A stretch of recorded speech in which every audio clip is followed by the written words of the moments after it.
Bonjour à tous, ça va? Bonjour, monsieur, ça va?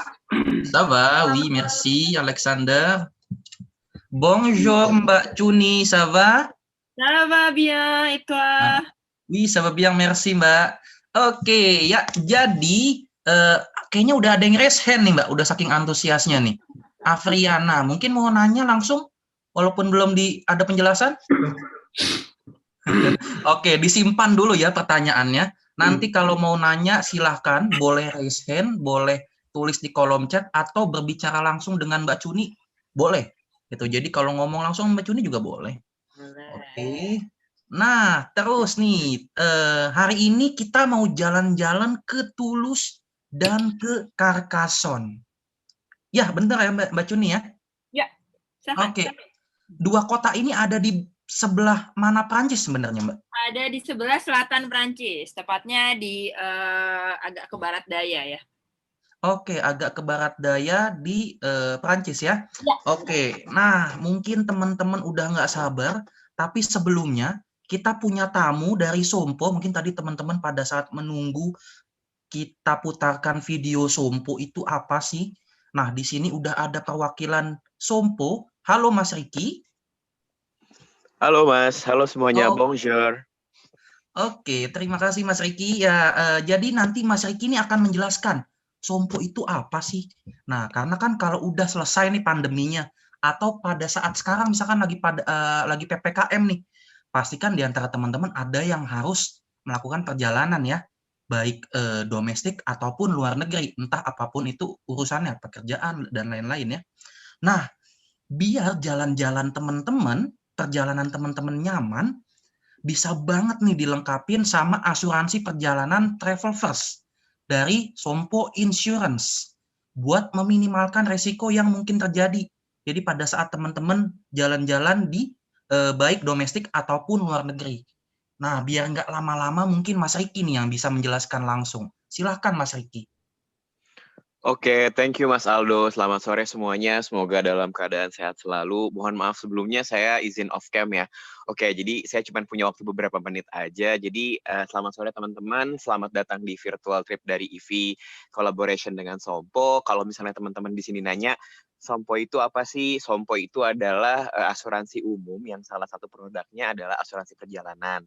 Nah, makanya kita di sini akan support untuk acara virtual trip ke Perancis. Ini udah yang ketiga kalinya ya untuk acara virtual trip. Oke, boleh tolong di-show untuk slide saya. Nah, kira-kira ekspektasi teman-teman di sini kan mungkin pada saat participate di acara ini, selain bisa jalan-jalan pada saat masa PPKM, nah kita juga sebagai Sompo kolaborasi dengan tim EV, kemudian kita akan akan menunjukkan beberapa advantage atau privilege untuk teman-teman yang udah partisipan di acara ini gitu. Boleh di-share mungkin? Udah ke-share ya? Sudah, Mas. Udah ya, oke. Nah, jadi bisa dilihat teman-teman di sini. Jadi kita punya special offer untuk all participant yang di sini. Jadi yang tadi selain dibilang bahwa selain kita memang asuransi perjalanan, kita juga punya beberapa asuransi yang di show nih ya. Jadi kita punya special offer nih teman-teman. Kurang lebihnya kita special offer berupa diskon. Nah, diskonnya itu ada beberapa. Yang pertama untuk asuransi perjalanan sendiri, untuk internasional sama domestik kita punya 25%. Kemudian untuk asuransi kendaraan kita punya diskon 20%, dan asuransi perlindungan rumah kita punya diskon 10%. Ini khusus untuk yang partisipan di event ini ya Mas Aldo ya gitu. Nah, terus nanti enjoy penjelasan dari Mbak Cuni, kemudian di akhir acara akan ada 3 hadiah ya Mas yang akan dipersembahkan dari Sompo, dan hadiahnya itu nanti mungkin pada saat kita udah selesai pandemi bisa banget relate untuk menemani perjalanan bukan Bapak Ibu ya, rekan-rekan sekalian. Dari saya itu sih Mas Aldo, terima kasih. Oke, merci Mas Riki. Ya. Nah, tuh menarik banget ya, ada special offer dari Sompo. Oke, nah jadi sekarang kita mau pergi ke Toulouse dan Carcassonne. Oke, ada yang sudah tidak sabar mau jalan-jalan? Siapa yang sudah nggak sabar nih mau jalan-jalan?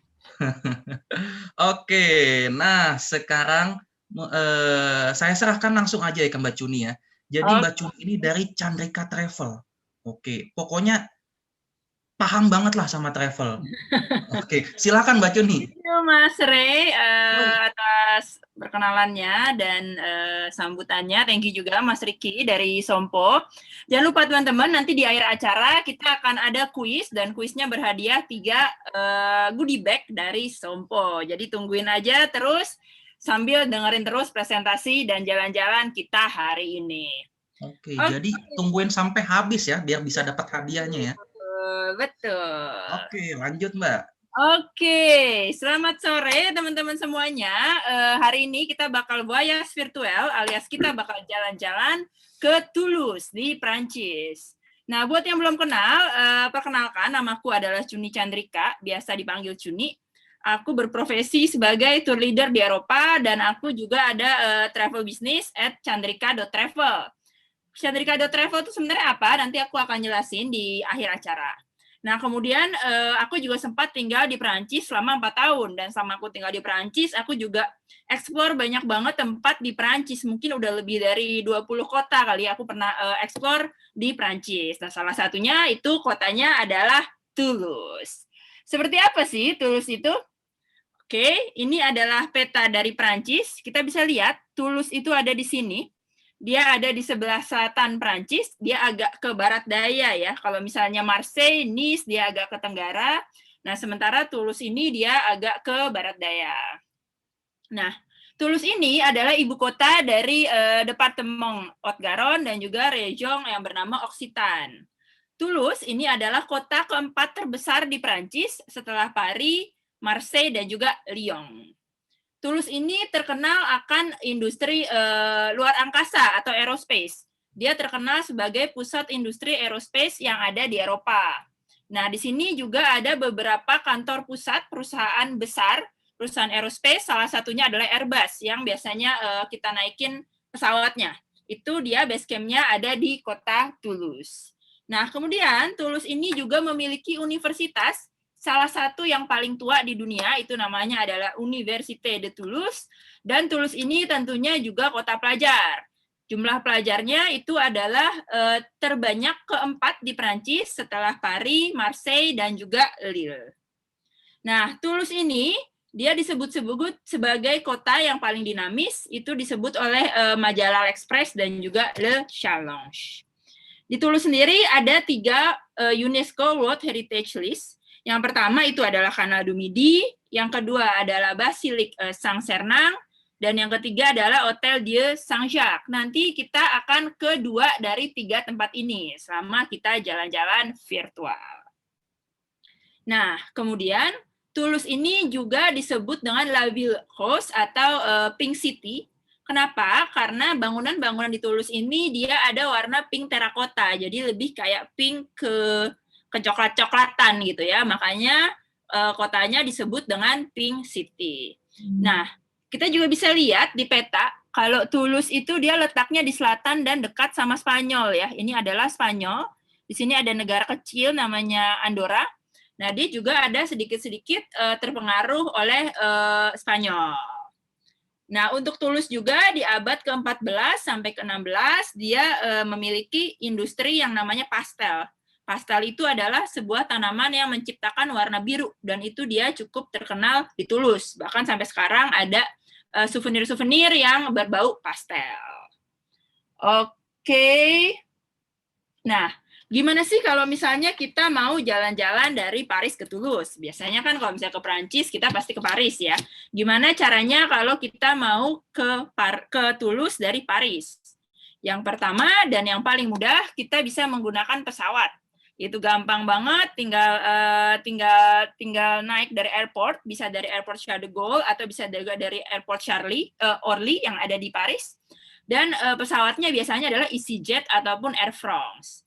Untuk perjalanannya sendiri, naik pesawat itu sekitar 1 jam perjalanan dari Paris menuju ke Toulouse. Dan harga tiketnya itu starting di 45 euro, alias sekitar 700 atau 800 ribu. Nah, kemudian selain naik pesawat, kita juga bisa ke opsi yang lebih murah, tapi jelas lebih murah pasti lebih lama perjalanannya. Kita bisa juga naik yang namanya kereta SNCF. kereta ini jarak tempuhnya adalah sekitar 4,5 jam perjalanan dan harganya sendiri dimulai dari 35 euro alias 500.000 rupiah. Nah, kemudian kalau misalnya kita hemat banget nih ya, budget traveler gitu, kita hemat banget, kita juga bisa nih naik yang namanya bis. Ada bis yang namanya BlaBlaBus dan juga Flixbus. Itu dari Paris ke Toulouse. Bayangin itu jauh banget ya, dari Paris ke Toulouse. Nggak heran kalau misalnya jarak tempuhnya itu adalah 9 jam perjalanan. Tapi tentu saja dengan selama itu harganya paling murah. Jadi kita bisa membeli tiket bis itu dari harga 15 euro alias sekitar 250 ribuan gitu. Nah, berikutnya kalau misalnya kita dari Paris ke Toulouse. Kalau misalnya naik pesawat, kita akan turun di airport yang bernama Aéroport de Toulouse-Blagnac. Nah, Aéroport de Toulouse-Blagnac itu adalah dia memiliki jaringan yang tersibuk, jalur udara yang tersibuk dari Paris ke Toulouse. Dia adalah jalur udara tersibuk yang ada di Prancis. Nah, kemudian Aéroport de Toulouse-Blagnac itu juga letaknya berada di sebelah barat daya Toulouse ya, atau di atas di barat daya Toulouse, dan bisa ditempuh dengan 15 menit perjalanan naik mobil. Nah, bisa juga kalau misalnya nggak naik mobil, kita juga bisa naik tram, itu dari tram 2, dari city center ke airport. Nah, itu harganya murah, harganya cuma sekitar 1,7 euro dengan jarak tempuh 35 menit. Nah, kemudian kita juga bisa naik shuttle bus. Shuttle bus ini lebih cepat ya, tapi tetap tergantung sama lokasinya ada di mana. Shuttle bus ini dia bisa nyampe ke city center kira-kira 20 menit, dengan harganya yaitu sekitar 8 euro dari si Airport Toulouse. Si Airport Toulouse ini dia melayani penerbangan ke 74 negara. Mostly dia ada di Eropa dan juga ada di Afrika Utara.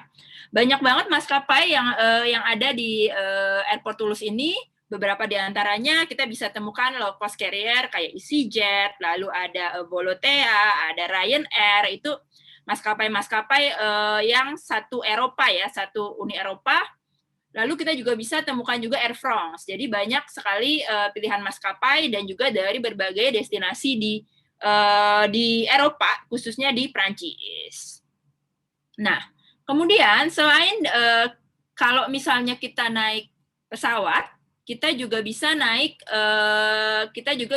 yang namanya kereta.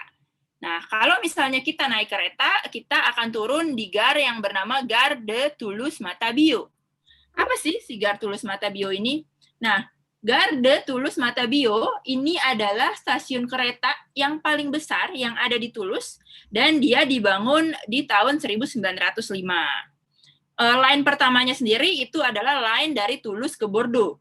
Itu adalah line pertama yang dimiliki sama Gare de Toulouse. Nah, Gare de Toulouse ini namanya adalah Matabiau. Ini agak unik ya untuk nama-nama Perancis. Jadi sebenarnya Matabiau ini dia bukan bahasa Perancis, tapi dia adalah bahasa Occitan atau region yang berada di Toulouse. Artinya itu adalah kill the bull atau membunuh banteng. Jadi zaman dahulu itu terdapat uskup Toulouse yang pertama yang bernama Sang Sernang. Nanti kita akan dengarkan ceritanya tentang Sang Sernang ini. Nah, dia pada akhirnya meninggal karena diseret oleh banteng. Nah, oleh karena itu, karena dia meninggal di dekat situ, di dekat Gare de Toulouse, maka nama dari Gare de Toulouse itu adalah Matabiau, alias kill the bull, atau membunuh banteng. Nah, itu dari banteng yang digunakan untuk menseret si uskup pertama di kota Toulouse itu. Gitu. Oke. Nah, kemudian ada transportasi umum apa aja sih yang ada di kota Toulouse? Yang pertama, kita bisa naik metro. Metronya itu namanya adalah Tiseo. Nah, ini namanya metronya Toulouse, namanya Tiseo. Tiseo ini terdapat 2 line. Dia terdapat 2 line, dan kemudian juga ada yang kedua namanya adalah tram. Tram ini adalah kereta listrik yang ada di atas. Tram ini juga dia terdapat 2 line, ada tram 1 dan juga tram 2. Tram 1 itu adalah yang ke daerah Blagnac, itu ada suburb dari Toulouse, dan tram 1 itu yang ke airport, yang tadi aku udah bilang. Jadi jarak tempuhnya dari city center ke airport itu adalah sekitar 35 menit untuk naik si tram 1 ini, gitu. Nah, kemudian yang terakhir juga ada yang namanya bis. Bis di Toulouse ini dia terdiri dari lebih dari 80 line. Jadi pokoknya kemana-mana itu bisa banget naik yang namanya si bis. Gimana sih harga dari transportasi umum ini? Harganya itu sama, harganya adalah 1,7 euro alias Rp22.000. Itu digunakan selama 1 jam. Kalau misalnya kita mau beli langsung segepok gitu 10 gitu bisa. Itu kita bisa beli yang 10 biji itu harganya adalah sekitar 14,5 euro. Dan kalau kita mau beli yang hanya untuk 1 hari itu juga bisa. Harganya adalah 6,5 euro alias 100 ribuan gitu. Oke. Nah, ini adalah rute perjalanan kita hari ini ke Toulouse. Yang pertama, ini aku akan share aja tulisannya. Yang pertama, kita akan ke Basilique Saint-Sernin. Basilique Saint-Sernin ini adalah gereja yang paling besar yang ada di Toulouse. Lalu kemudian kita akan jalan-jalan, kita akan cuci mata ke jalan yang namanya adalah Rue Saint-Rome. Kemudian kita akan melihat alun-alun terbesar di kota Toulouse. Itu namanya adalah Place du Capitole. Kemudian juga kita akan melihat biara yang bernama Couvent des Jacobins. Kemudian kita akan melihat jembatan tua bernama Pont Neuf. Kita akan melihat Canal du Midi. Dan yang terakhir kita akan melihat theme park yang bertemakan luar angkasa yang bernama Cité de l'Espace. Nah, setelah ini juga setelah dari Toulouse, kita juga akan jalan-jalan ke Carcassonne. Oke, kita langsung aja mulai jalan-jalannya. Ini kayak belum ada pertanyaan ya. Oke, ini dia. Ini adalah destinasi pertama kita. Ini namanya adalah Basilique Saint-Sernin. Basilique Saint-Sernin ini tadinya merupakan biara yang dibangun di abad keempat. Dan kemudian biara tersebut runtuh, lalu dibangunlah si basilik ini pada abad ke-11. Nah, Basilique Saint-Sernin ini sangat-sangat spesial. Kenapa? Karena dia adalah bangunan bergaya Roman terbesar yang ada di Eropa, yang masih ada sampai sekarang. Nah, kita bisa lihat ya, ciri-ciri dari gaya bangunan Roman itu kayak gini. Jadi dia gerbangnya itu bentuknya adalah bulat, bentuknya adalah lengkungan. Nah, Basilique Saint-Sernin ini, itu nama dari Saint-Sernin diambil dari nama uskup pertama di kota Toulouse. Yang tadi aku udah sempat ceritain di awal. Nah, Saint-Sernin ini ceritanya bisa dibilang agak tragis ya. Jadi pada saat itu di tahun 250-an, waktu itu masih banyak orang yang menganut agama pagan, jadi memuja dewa-dewi. Nah, sementara si uskup ini dia sudah beragama Katolik. Nah, dia diminta sama orang-orang disuruh untuk memuja dewa-dewi, tapi dia nggak mau. Dia tetap setia pada agama Katolik. Akhirnya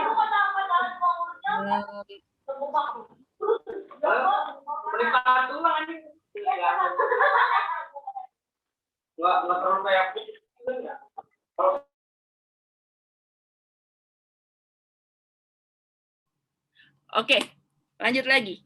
Oke, jadi si Saint-Sernin ini dia tetap setia kepada agama Katolik dan akhirnya dia nggak mau diminta untuk memuja dewa-dewi, dia nggak mau.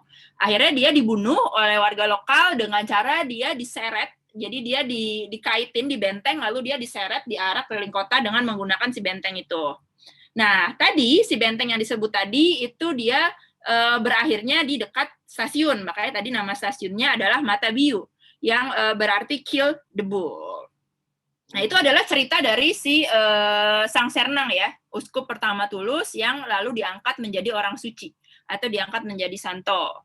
Nah, si Saint-Sernin ini dia juga jenazahnya dimakamkan di dalam si basilik ini. Jadi ada satu tempat untuk memakamkan jenazah dari Saint-Sernin atau Saturnin nama lengkapnya. Oke. Nah, ini kita bisa lihat bangunannya. Aku akan ngajak teman-teman muterin Basilique Saint-Sernin ini. Kita bisa lihat ya, di Saint-Sernin ini ada 3 pintu. Yang pertama ini adalah port yang ini. Ini namanya Port Miecheville. Ini dia menghadap ke pusat kota. Pusat kotanya itu ada di sebelah sini. Nah, itu adalah port yang paling utama, alias itu adalah pintu gerbang yang paling utama. Nah, kita akan muter-muter nih ya di bangunan Roman yang terbesar yang masih ada sampai sekarang di Eropa. Seperti ini kira-kira tampilannya.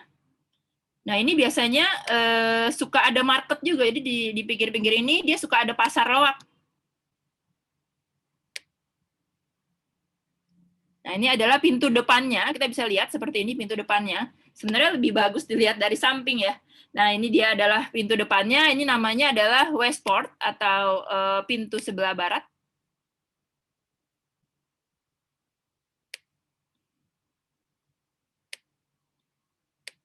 Nah, ini kita bisa lihat dari sini, dia dominannya adalah batu bata berwarna pink. Tadi kalau aku bilang ada yang namanya pink terakota, itu kira-kira kayak gini nih, pink terakota, pink lebih ke coklat-coklatan. Nah, dia dominan batu bata ini yang berwarna pink, dan juga dia dicampur dengan batu. Nah, kita bisa lihat. Kita bisa lihat di sini ada towernya. Towernya sangat unik ya. Towernya ini dia berbentuk oktagonal atau berbentuk segi 8 dan juga terdapat 5 lantai untuk menuju ke tower. Cuman si towernya ini kita nggak bisa naik gitu. Jadi cuman bisa dilihat aja dari jauh. Dan nanti kita juga akan melihat tower serupa. Itu kita akan melihat di Kubang de Jacobang. Itu adalah gereja yang lain yang nanti kita akan jalan-jalan. Oke.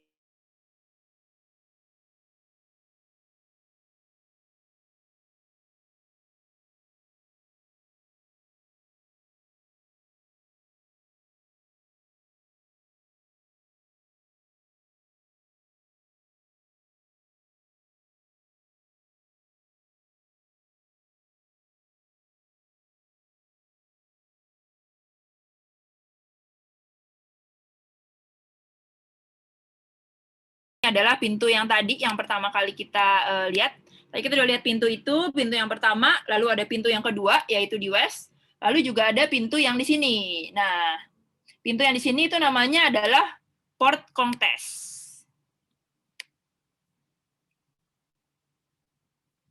Oke, sekarang kita akan lihat seperti apa sih bagian dalam dari Basilik Sang Sernang ini. Nah, ini adalah pintunya, pintu yang utama. Nanti aku akan tunjukin ada ukiran di pintu yang di sebelah sini. Nah, ini adalah ukiran yang ada di pintu dalam. Kita bisa lihat di sini ukirannya itu menceritakan tentang kebangkitan Yesus. Dan juga di sebelahnya, di bawah-bawah ini, dia ada 12 murid alias 12 para rasul dalam agama Katolik. Nah, di sini juga kita bisa lihat ini adalah Santo, namanya adalah Santo Yakobus, dan di sini adalah Santo Petrus. Santo Petrus ini adalah pendiri gereja yang pertama kalinya. Ini ya, tadi yang kita lihat bagian depannya, seperti ini. Nah, ini tadi yang bagian depannya, cuman versi agak jauh.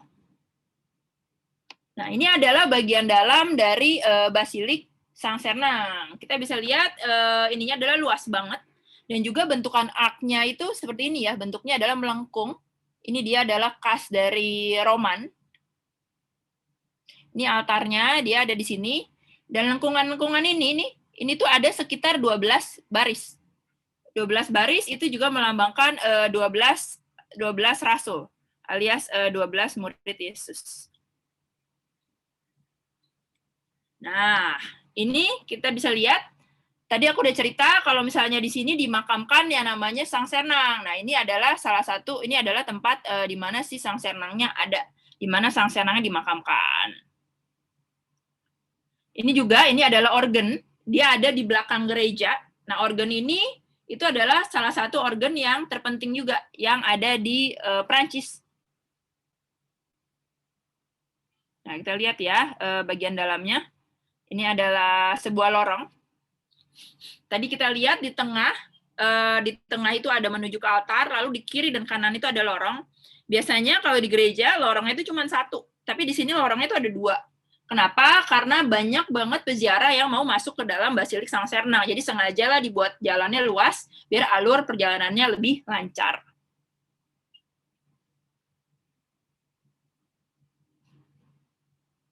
Nah, ini adalah bagian bawahnya, bagian bawah tanah. Jadi kalau misalnya teman-teman tadi mau lihat yang namanya makamnya dari Sang Sernang, itu gitu harus masuk ke dalam tempat yang namanya krip. Krip itu dia terletak di bawah tanah dan dia juga menyimpan relik-relik atau peninggalan barang-barang suci dari Santo dan Santa dalam agama Katolik. Nah, sangat-sangat spesial. Kenapa? Karena relik yang ada di Basilik Sang Sernang ini itu jumlahnya lebih dari 100. Di mana itu adalah relik kedua terbanyak yang disimpan di gereja setelah di Vatikan. Jadi tempat ini benar-benar spesial banget. Dan dibilangnya juga ada peninggalan dari mahkota duri yang dibawa oleh Yesus pada saat sebelum dia disalib. Nah, ini dia. Tadi adalah interiornya. Kita balik lagi ke interiornya. Ini kalau misalnya malam hari, nah kira-kira bentuknya kayak gini nih, si basilikanya di malam hari. Oh iya, dan tadi kalau misalnya kita mau masuk ke krip, itu harus membayar seharga 2 euro. Dan dia nggak buka tiap hari, dia cuma ada di hari Sabtu dan juga di hari Minggu. Oke, kayaknya itu dulu di destinasi pertama kita. Udah ada pertanyaan belum ya? Oh, belum. Belum ada pertanyaan, Mbak. Belum ada. Oke, sip. Kita ke destinasi yang berikutnya. Nah, ini dia destinasi kedua kita. Namanya adalah Rusangrom. Rusangrom ini adalah salah satu jalanan yang paling populer yang ada di kota Toulouse. Jadi kalau misalnya teman-teman bingung nih, kira-kira di Toulouse nih mau jalan kemana, pengen belanja, pengen cuci mata di city center, carilah yang namanya Rusangrom. Nah, ini dia. Ini adalah bentukan dari si Rusangrom. Kita bisa lihat ini arsitektur bangunannya tuh tulus banget. Jadi yang disebut dengan pink itu kira-kira pink yang begini ya, bukan yang benar-benar pink, tapi dia agak pink kecoklat-coklatan. Dia namanya adalah pink terakota, yang menjadikan kota ini disebut sebagai Pink City. Nah, kita bisa lihat di sini banyak banget toko-toko di kiri dan kanan, itu semuanya toko ya. Ada Calzedonia, ada Claire, ini banyak banget toko. Dan aku juga ada sedikit informasi buat teman-teman yang mau ke Perancis. Jadi di Perancis itu ada yang namanya sale besar-besaran. Sale besar-besaran itu di semua daerah di Perancis, itu ada di saat musim dingin dan juga musim panas. Kalau misalnya musim panas, itu biasanya di bulan Juni sampai Juli, sementara di musim dingin itu biasanya di bulan Januari sampai Februari. Dan sale gede-gedean ini bukan sale biasa ya, jadi bener-bener kayak sale gila-gilaan gitu, 70%, 80%, dan teman-teman bisa lihat kayak Zara, H&M, dan semuanya itu di harga yang bener-bener murah. Jadi kalau misalnya pas banget ke Perancis pada saat bulan-bulan yang tadi aku sebutin, itu harus banget untuk melihat si sale-sale-nya ini, gitu. Nah, aku sendiri dulu waktu di Perancis juga kalau misalnya beli barang, biasanya kalau misalnya sale. Kalau misalnya pas lagi big sale, kalau enggak, jarang banget beli.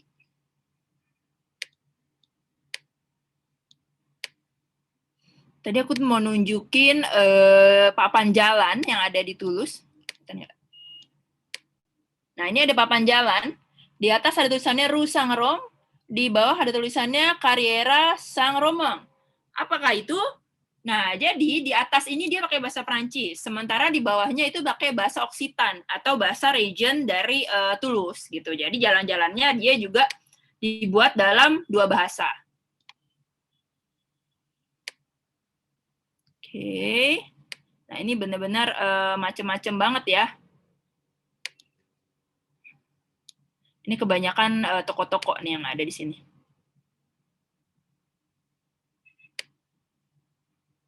Ada Doc Marten juga di situ tuh, kalau misalnya teman-teman mau beli Doc Mart.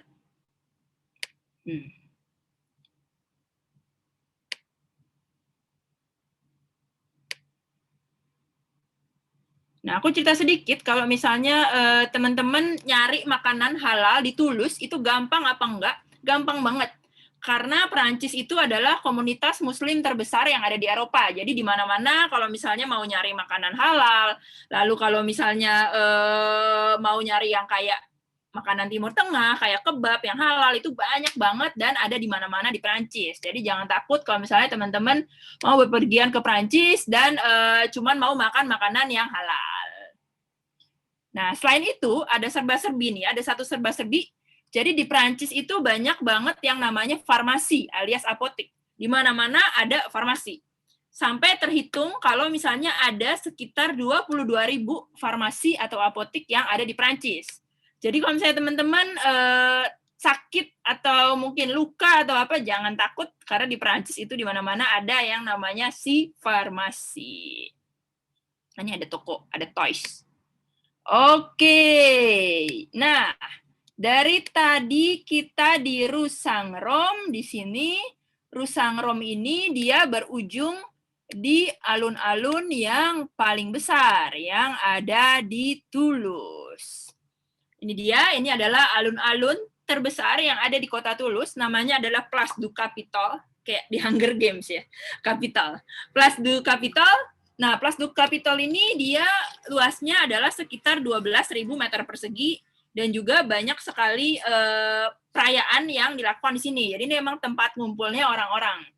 Kita bisa lihat ada market, lalu juga ada Christmas market juga kalau misalnya musim dingin, ada berbagai macam festival, dan alun-alun ini pada saat zaman dulu juga digunakan sebagai tempat eksekusi hukuman pancung. Jadi zaman dulu pas zamannya Revolusi Prancis, hukuman pancung itu beredar banget, itu banyak banget. Nah, salah satunya itu dieksekusinya di Toulouse adalah di Place du Capitole ini, gitu. Nah, Place du Capitole ini dia sendiri dibangunnya sekitar di abad ke-19 dan pada saat dibangun itu juga udah ada kayak hotel-hotel gini di sekitarnya. Ada hotel-hotel, ada kafe, ada restoran dan itu ini banget banyak banget. Ini kita juga bisa lihat ya, ini kayaknya udah yang pas lagi digambar ini lagi mau Christmas market. Nah, kita juga bisa tahu kalau misalnya di sini itu dia ada yang namanya pasar, ada yang namanya market, itu dia di setiap hari Rabu. Jadi ada open air market di depan sini, depan Capitol, itu adalah setiap hari Rabu. Dan juga ada yang namanya morning market atau pasar pagi. Itu biasanya dari hari Selasa dan juga hari Jumat, dan itu dari jam 7 sampai jam 1 siang. Nah, itu ada morning market yang biasanya menjual barang-barang organik. Oke, nah di sini itu di sekelilingnya sama ya, di sekelilingnya ada hotel, ada restoran. Ini kalau kita lihat ya warna-warna coklat dan pinknya ini tulus banget. Ini agak beda, ini beda banget sama tempat-tempat lain yang ada di Prancis nih. Seperti ini itu cuma ditemukan di daerah selatan. Nah ini juga ya, sign ininya kayak Pandora, sign ininya dia warna gold semua nih, Ibis style, dia warna gold semua. Sampai-sampai di sini tuh ada McDonald yang berwarna gold nih dia. Nggak kelihatan kayak McDonald ya, karena dia warnanya emas. Nah, aku ada sedikit tips juga buat teman-teman yang sering kebelet pipis kalau di Prancis. Kalau misalnya mau ke WC, carilah McDonald ya. Kita bisa menggunakan WC yang ada di McDonald. Itu kadang ada yang bayar dan kadang juga ada yang gratis gitu. Kalau bayar biasanya kayak cuma 50 sen atau 1 euro. Itu ada juga yang gratis. Nah, kalau teman-teman kebelet ke WC itu bisa ke McDonald. Oke, ini Capitolnya dari dekat. Ini karena kita nggak bisa ya, kita tuh nggak bisa masuk ke dalam sini. Jadinya aku akan tunjukin dari foto. Nah, ini adalah bagian depan dari yang namanya Capitol. Tadi square-nya namanya adalah Place du Capitole, sementara building ini namanya adalah Capitol. Tulisannya di sini adalah Capitolium. Capitol itu adalah pusat pemerintahan yang ada di Toulouse, dia dari abad ke-12. Namun kemudian dia dipugar lagi, dibuat seperti yang sekarang, itu adalah di abad ke-18 dan juga di abad ke-19. Nah, di sini kita bisa lihat ada 3 bendera, nggak terlalu kelihatan sebenarnya ya, cuman aku ceritain aja. Ini ada 3 bendera, yaitu ada bendera Prancis, bendera Eropa, dan juga bendera Occitan, yaitu region dari Toulouse. Di Di sini juga ada yang emas-emas nih. Kelihatan nggak nih? Ada yang emas-emas, ada kayak cross, ada kayak salib, cuman dia bentuknya agak unik. Nah, ini tuh apa? Ini itu juga adalah simbol dari Region Occitan. Jadi kalau kita lihat simbol yang seperti ini, nanti kita juga akan ketemuin di tempat lain. Ini adalah simbol dari Occitan. Gitu. Nah, si Capitol ini dia adalah pusat pemerintahan itu sampai sekarang. Sekarang ada tiga hal yang bisa kita temukan di situ. Yang pertama, di situ ada City Hall atau kantor wali kota. Lalu kemudian ada yang namanya Théâtre du Capitole, itu adalah teater. Dan juga ada yang namanya Salle des Illustres. Salle des Illustres itu adalah gedung serbaguna yang cantik banget. Nanti aku akan tunjukin kayak gimana cantiknya si Salle des Illustres itu. Oke. Nah, ada pertanyaan nih kayak ini Mbak Cuni nih. Boleh, sip. Oke, yang pertama itu Mbak Cuni tahu nggak infonya? Apakah ada vaksin-vaksin tertentu yang diperbolehkan untuk turis berkunjung ke Perancis? Oke. Setahu aku kalau di Perancis itu bisa dengan vaksin Pfizer, Moderna, AstraZeneca, sama Johnson & Johnson. Itu adalah vaksin yang diperbolehkan di Perancis.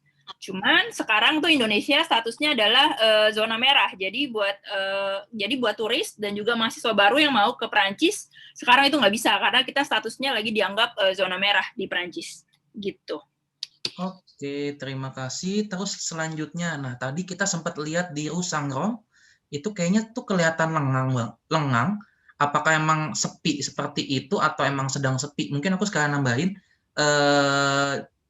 cukup banyak nggak sih Mbak turis yang berkunjung ke kota Toulouse ini? Oke.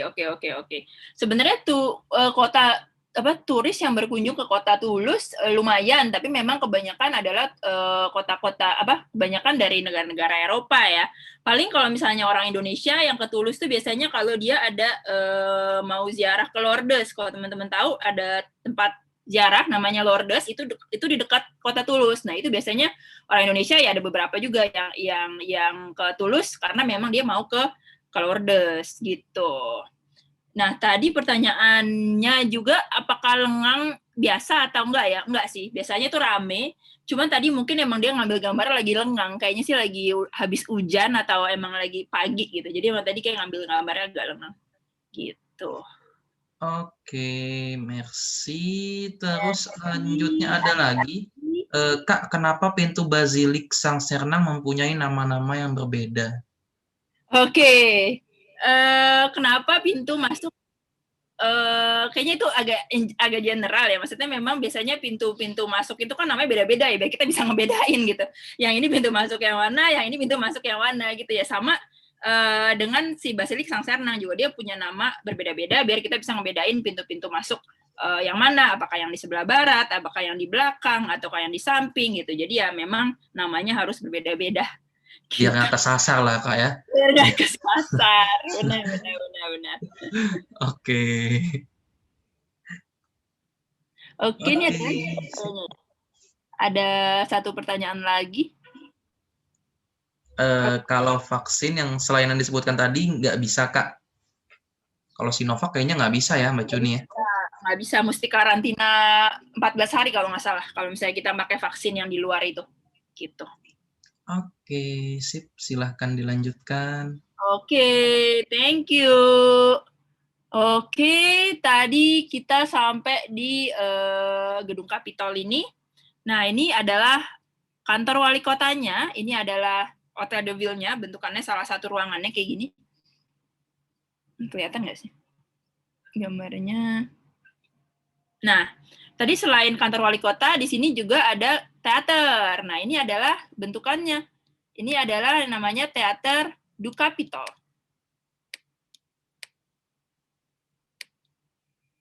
Nah, teater ini dia sudah ada sejak tahun 1700-an dan dia kemudian dibangun kembali di tahun 1800-an. Di teater ini kita bisa melihat banyak pertunjukan, seperti misalnya pertunjukan teater, jelas pertunjukan opera, pertunjukan balet, dan juga pertunjukan orkestra. Bahkan di teater ini dia juga merupakan rumah dari orkestra nasionalnya si Toulouse, Orchestre National de Toulouse.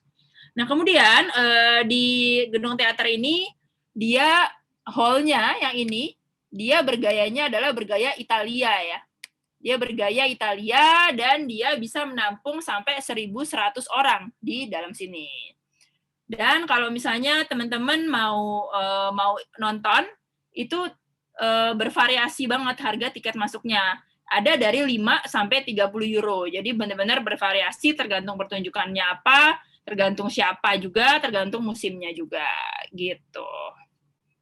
Nah, itu tadi adalah gedung teater. Nah, ini kita bisa lihat ya, ini adalah, nggak tahu jelas tapi, ini adalah salah satu pemainnya yang habis bermain. Ini juga kita bisa lihat, ini dari atas banget ya, ini mungkin dia campur sama orkestra juga ya kalau ini. Ini di belakang-belakangnya ada banyak pemain musik. Nah, di Capitolium ini kita juga bisa masuk ke dalam courtyard atau kayak halaman kecil. Nah, masuknya itu juga gratis kalau mau masuk ke dalam sini. Nah, bentukannya seperti ini ya. Bentukan lapangannya atau bentukan si courtyard-nya itu seperti ini. Dia masih dengan coklat-coklat ini dan garis-garis putih masih sama dengan eksteriornya. Nah, ini kita juga bisa lihat, ini pada saat winter atau pada saat Natal, ini ada stall untuk si Christmas market, terus di sini juga banyak lampu-lampu gini.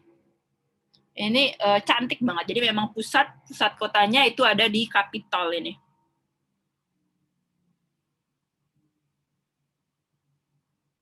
Nah, di sini, ini ada di belakang Capitol, ada sebuah menara.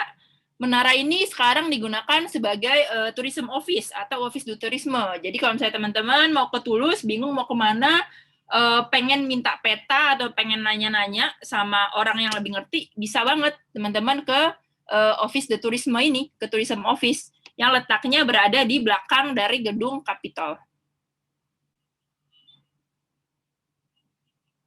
Nah, ini tadi ya, ini ininya, apa namanya, teaternya, kayak gini. Nah, kemudian selain teater, ada juga yang namanya Salle des Illustres. Nah, ini adalah Salle des Illustres, ini adalah sebuah ruangan yang ada di dalam gedung Capitol. Ruangan ini dia serbaguna, jadi kalau misalnya ada yang mau pakai buat event kawinan, untuk event yang lain, bahkan dulu juga sempat ada donor darah di sini, itu bisa banget. Jadi kita bisa menyewa ruangan ini. Dan kalau misalnya lagi nggak disewa, dia terbuka untuk umum. Jadi teman-teman bisa masuk ke dalam sini, itu dia buka terus setiap hari, dari Senin sampai Minggu, kecuali di hari Sabtu, dan pada saat ada acara, gitu. Nah, ini cantik banget ya. Kalau misalnya teman-teman pernah ada yang ke Versailles, ini dia merupakan bentukan mini dari Hall of Mirror yang ada di Versailles. Kita bisa lihat, cantik banget. Ini kita bisa lihat dari karya-karya seni, ada patung-patung, terus juga gambar-gambar yang ada di sini, itu dia menampilkan gambar-gambar militer, dan juga menampilkan tentang sejarah dari Toulouse itu sendiri. Atau dia juga sejarah kemerdekaan dari Toulouse. Nah, ini kira-kira seperti ini. Ini cantik banget ya, ceilingnya juga.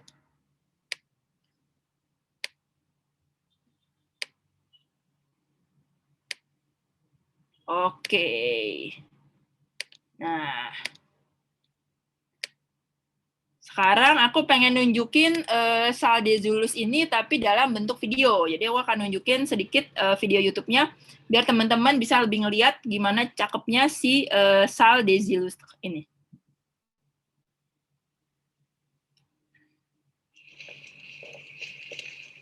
Voici la salle des Illustres du Capitole. C'est une salle magnifique. La première impression, ça va être effectivement beaucoup de distance, de magnificence, des dorures, des peintures, des bustes, du marbre. Cette effervescence qui donne effectivement une grande importance, une espèce d'emphase à la municipalité de Toulouse. Et c'était bien le but d'ailleurs à la base, à la fin du 19e siècle. À peine plus petite que la Galerie des Glaces à Versailles, avec ses 60 mètres de long, 6 de large et 9 de haut. La salle des Illustres s'impose vitrine touristique de nos jours. En 1898, lors de son inauguration, elle impressionne l'État radical qui a exceptionnellement financé les travaux sans aucun droit de regard.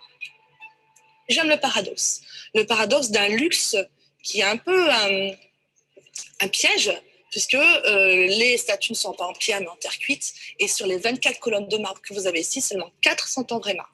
Là, le but du jeu, c'est de magnifier quand même les Pyrénées sans avoir le vrai marbre. Pour le côté insolite, ce sont les signatures donc de forêt qui va intégrer dans la silice du faux marbre en fait des petits insectes. Donc on a des papillons, et puis vous avez aussi le nom même de l'artiste ici.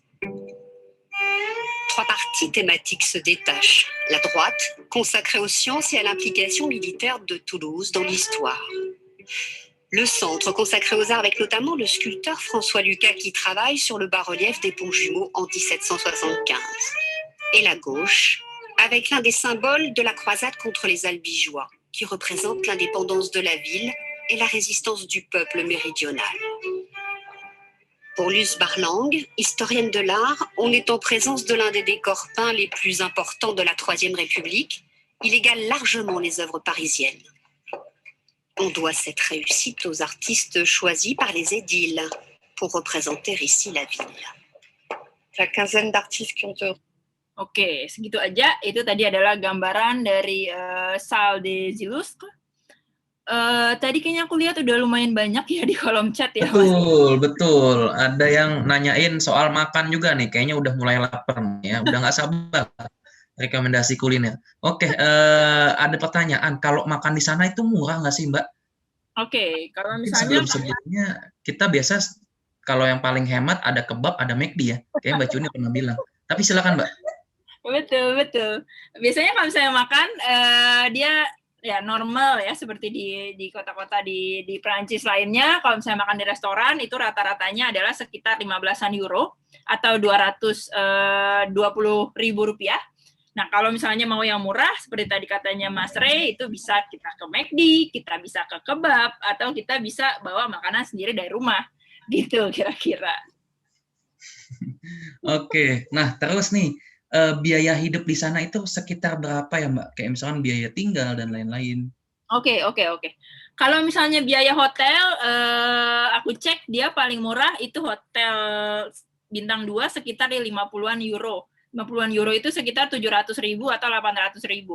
Taruhlah kita di hotel 50 euro, tapi itu berdua sih. Jadi bagi 25 euro, kita bisa 500.000. Kalau mau makan, ini tergantung banget. Kalau teman-teman mau makan di restoran, kayak tadi aku bilang, sekali makan 15 euro, itu bisa kita mungkin ngabisin sekitar 1 juta ya sehari. Kalau misalnya mau lebih murah lagi, kita bisa ngabisin sekitar 600 atau 700. Jadi ya, itu tergantung banget sama gimana teman-teman mau tinggal di mana, mau makan apa, seperti itu. Tapi kira-kiranya segitu. Gitu. Oke, nah terus tadi mengenai L'Occitane itu, begitu apakah ada sejarah khusus kenapa L'Occitane itu begitu berpengaruh buat kota Toulouse? Oke, sebenarnya memang L'Occitane itu dia adalah region-nya ya. Jadi Toulouse itu kota, region-nya itu L'Occitane gitu. Istilahnya kalau misalnya kita di Jakarta gitu. Misalnya di Jakarta Pusat, dia region-nya ya di DKI Jakarta gitu. Jadi memang si L'Occitane itu region dari Toulouse. Itu dia kenapa L'Occitane ini ya kental gitu. Karena memang dia ininya Toulouse gitu, akar dari si Toulouse itu. Gitu. Oke. Nah, terus nih mengenai berbicara keramahan, itu lebih ramah orang-orang Toulouse apa orang-orang Paris? Oke. Lebih orang Toulouse sih pasti. Soalnya Paris itu kan terkenal dengan ketidakramahannya ya, dan memang aku lihat dibandingkan dengan kota-kota yang lain yang ada di Prancis, itu memang di Paris itu orangnya memang rada-rada ini sih, emang agak-agak jutek lah ya, kayak orang kota besar banget gitu. Jadi lebih ramah orang Toulouse dibandingkan dengan orang di Paris ini gitu. Mungkin karena karena ibu kota ya Mbak ya. Ibu kota pasti lebih apa ya? Daerah pasti lebih hangat biasanya ya.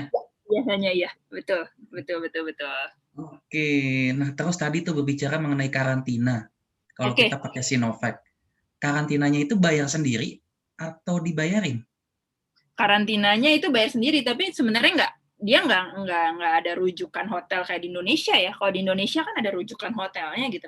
Kalau di Perancis nggak. Misalnya mau karantina di rumah kamu ya juga it's okay gitu. Jadi nggak ada harus di mana gitu. Dan itu kalau dari yang aku lihat dan aku dengar juga dia nggak terlalu ketat, istilahnya kalau misalnya kita nyolong-nyolong ke supermarket kemana gitu nggak ada yang ngecekin juga gitu. Oke. Nah, ini ada lagi pertanyaan mengenai teknis guiding. Mungkin nanti bisa langsung hubungin Mbak Cuni aja via Instagram ya. Boleh. Jadi teknis guiding bagaimana cara menjadi guide, kualifikasi segala macam. Ini nanti bisa langsung hubungin Mbak Cuni aja, silahkan. Instagram aku @cunai ya, kalau ada teman-teman yang belum tahu Instagramnya namanya adalah @cunai. Oke. Silakan Mbak dilanjut. Oke, thank you Mas. Oke, kita ke destinasi yang berikutnya, namanya adalah Cubang de Jacobang. Cubang de Jacobang ini dia adalah gereja juga, kapel juga, biara juga. Jadi ini gede banget. Nah, ini dia agak berbeda dengan yang tadi, dengan Basilik Sang Sernang, karena si Cubang de Jacobang ini dia gayanya adalah gaya gotik ya. Kita bisa lihat nih, ark-arknya ini dia ada lancip gini, itu dia gayanya adalah gaya gotik. Nah, dia itu mulai dibangun itu dari tahun 1200-an.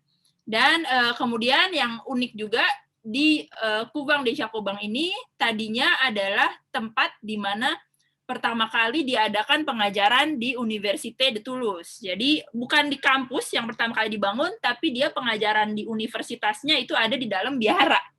Karena waktu itu belum ada kampus, adanya biara. Jadi mereka menggunakan pengajaran dalam biara, dan bahkan loncengnya itu juga digunakan menjadi lonceng kelas. Jadi kalau misalnya mau masuk, si loncengnya yang ada di biara itu bunyi. Gitu. Nah, aku akan langsung kasih lihat dalamnya. Ini adalah dalamnya dari Cubang de Jacobang. Ini dia agak unik ya, karena di sini tuh dia bentuknya kayak bentuk pohon palem nih. Dia arsitekturnya terinspirasi dari pohon palem. Dia bentuknya begini nih, ada kayak tangkai-tangkainya. Mungkin ada yang lebih jelas di sini. Nah ini nih, dia kayak lebih ke pohon palem banget.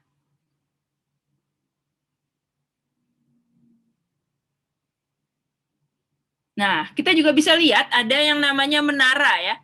Di sini ada menara, dan menara mirip banget sama yang tadi ada di Basilik Sang Sernang.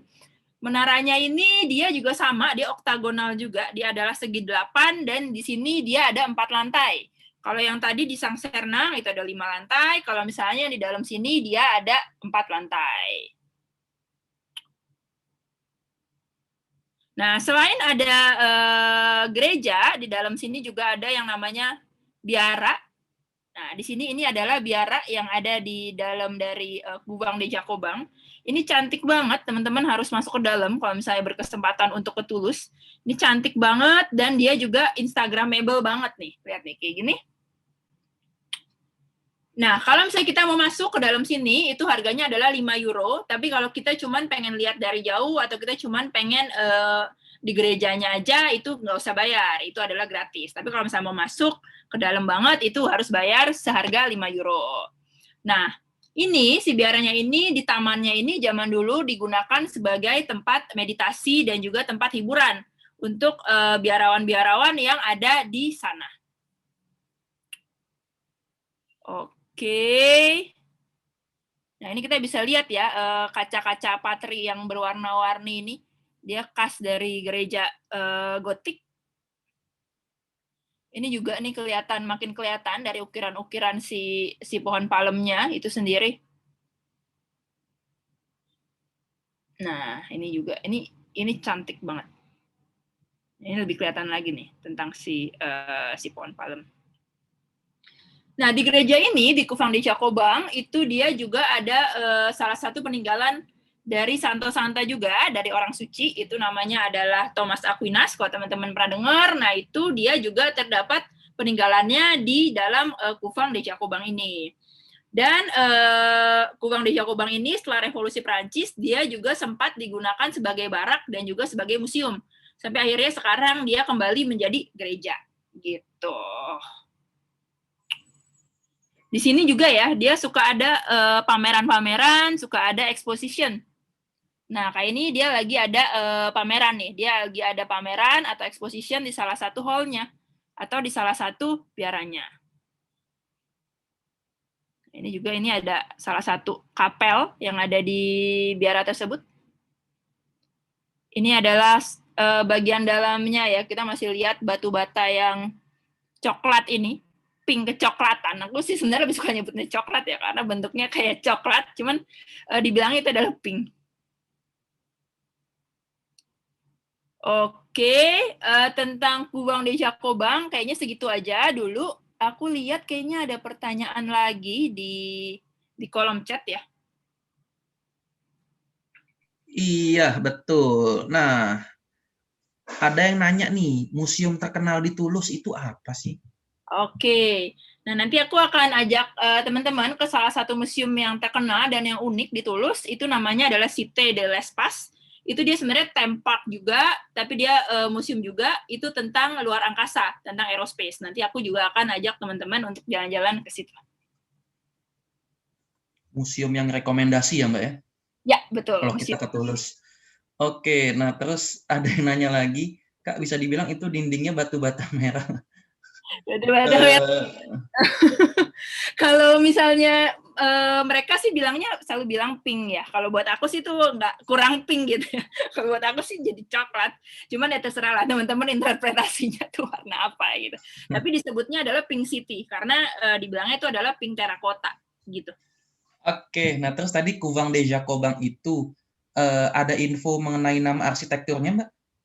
Nama arsitektur ini berat ya.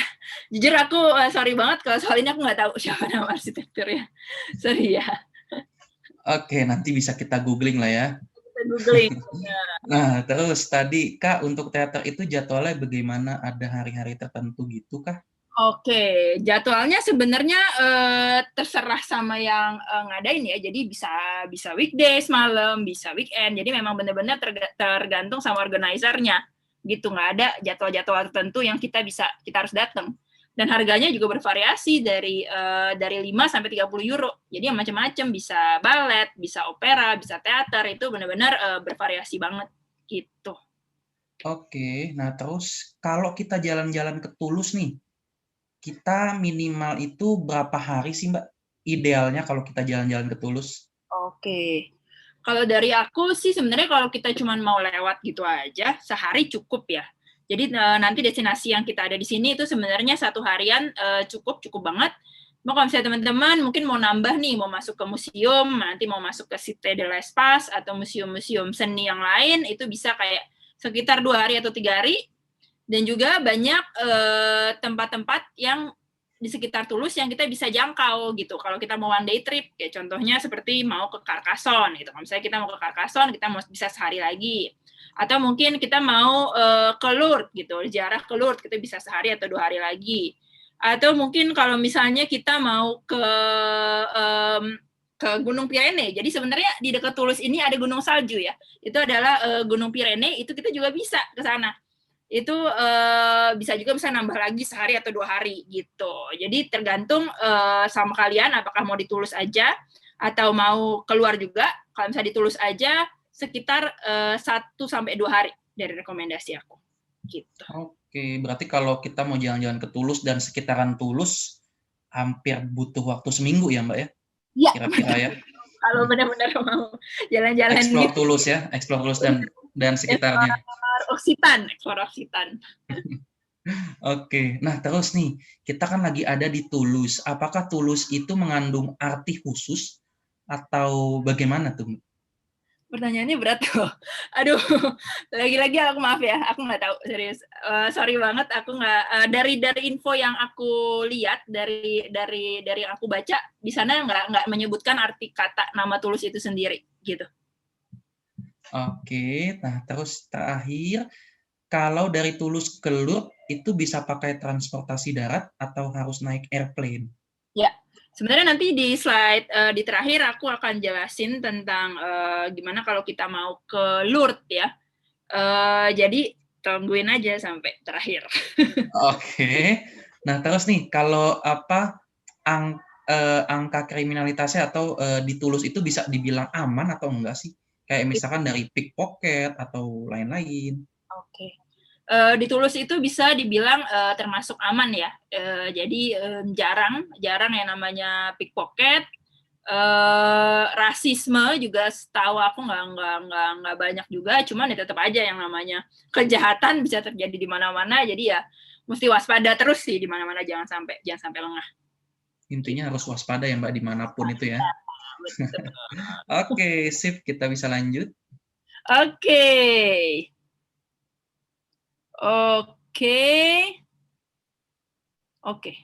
Nah, sekarang kita akan melihat jembatan.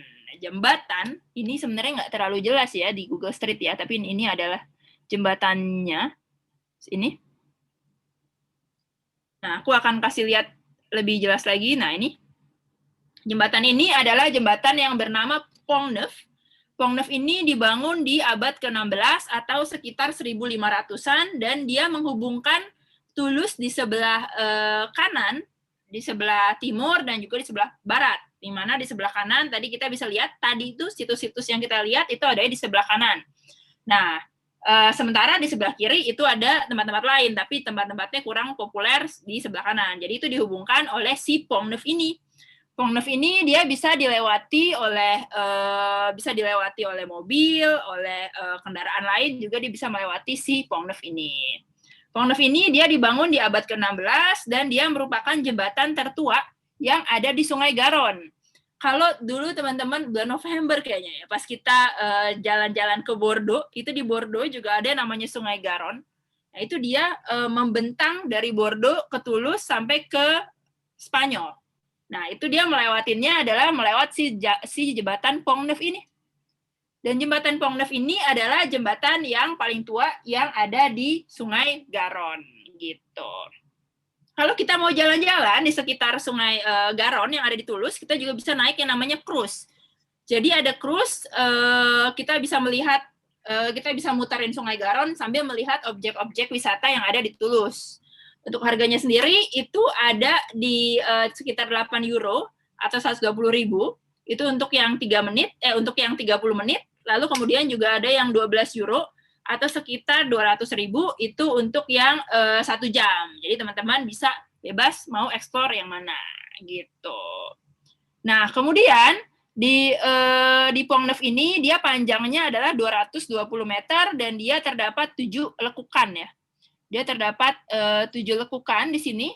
Dan teman-teman bisa banget kalau misalnya mau santai-santai di sepanjang bantaran ini. Jadi di sebelah sini itu dia ada kayak taman. Nah, teman-teman bisa tuh duduk-duduk di situ sambil hangout, sambil piknik, itu bisa banget di taman sini sambil ngeliatin cantiknya si Pont Neuf. Nah, ini adalah Pont Neuf. Kalau misalnya pagi atau sore, kalau misalnya malam dia bentukannya jadi begini nih. Luar biasa, ini cantik banget. Kita bisa lihat ada pantulan ininya, pantulan cahayanya. Ini ada Pont Neuf, di sini juga ada bekas rumah sakit ini. Ini juga salah satu dari World UNESCO Heritage List. Ini rumah sakit ini namanya adalah Hôtel Dieu Saint-Jacques. Nah, kita bisa santai-santai di sepanjang dari Pont Neuf. Sepanjang dari bantarannya Pont Neuf. Dan juga di ujung dari Pont Neuf ini, di ujung yang sebelah sininya, yang di arah kota tadi, itu tadinya ada gerbang untuk masuk ke dalam kota. Cuman sayang banget di abad ke-19 gerbang itu sudah diruntuhkan. Jadi sekarang udah nggak ada gerbang lagi di depan Pont Neuf. Gitu. Oke, untuk Pont Neuf segitu aja dulu. Kayaknya ada pertanyaan lagi ya, Mas ya? Ya, betul. Luar biasa semuanya, teman-teman. Mengenai tadi selain wisata sejarah, wisata apa lagi sih yang bisa kita nikmatin kayak misalkan alam, hiking dan lain-lain? Oke. Kalau misalnya wisata yang bisa kita nikmatin, kalau misalnya mau hiking, mau alam itu ya mesti keluar dari kota Toulouse ya, seperti yang tadi aku bilang.